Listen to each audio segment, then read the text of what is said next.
লালমনিরহাট জেলা বাংলাদেশের উত্তরের সীমান্তবর্তী একটি জেলা, যা রংপুর বিভাগের অন্তর্গত। জেলার পূর্বে ভারতের পশ্চিমবঙ্গ রাজ্য, পশ্চিমে কুড়িগ্রাম জেলা, দক্ষিণে রংপুর ও নীলফামারী জেলা এবং উত্তরে ভারতের কোচবিহার জেলা অবস্থিত। ভৌগোলিকভাবে এটি একটি গুরুত্বপূর্ণ স্থান, বিশেষ করে রেল ও সীমান্ত সংযোগের জন্য। প্রাচীন ইতিহাস। লালমনিরহাট একসময় কামরূপ রাজ্যের অংশ ছিল। মধ্যযুগে এটি কোচবিহার রাজ্যের অধীনে চলে যায় এবং পরে মুঘল ও ব্রিটিশ শাসনের অংশ হয়। এই অঞ্চলে বিভিন্ন সময় স্থানীয় রাজা, জমিদার ও নবাবদের প্রভাব ছিল। অঞ্চলটি সাংস্কৃতিক ও অর্থনৈতিক দিক থেকেও ধীরে ধীরে সমৃদ্ধ হতে থাকে। জেলার নামকরণ।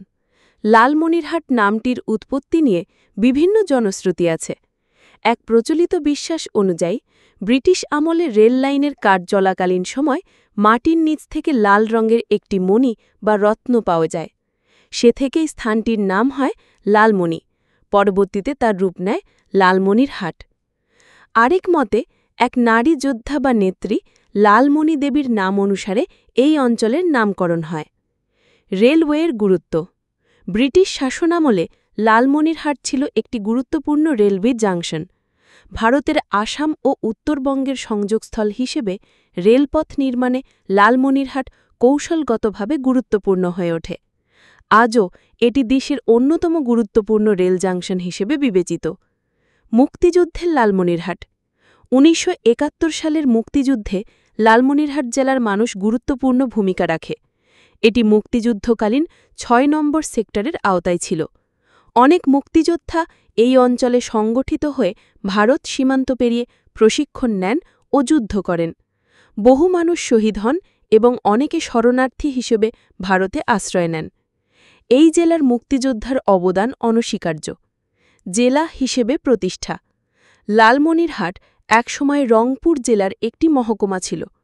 ১৯৮৪ সালে প্রশাসনিক পুনর্বিন্যাসের ফলে লালমনিরহাটকে পূর্ণাঙ্গ জেলা ঘোষণা করা হয়। প্রশাসনিক বিভাজন।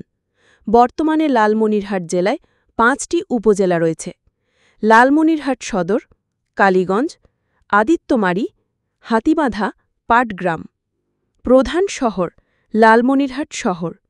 প্রধান নদী তিস্তা।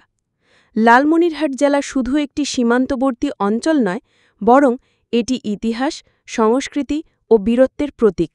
রেল যোগাযোগ, মুক্তিযুদ্ধে অবদান এবং ভৌগোলিক অবস্থান সবকিছু মিলিয়ে লালমনিরহাট বাংলাদেশের একটি গুরুত্বপূর্ণ জেলা।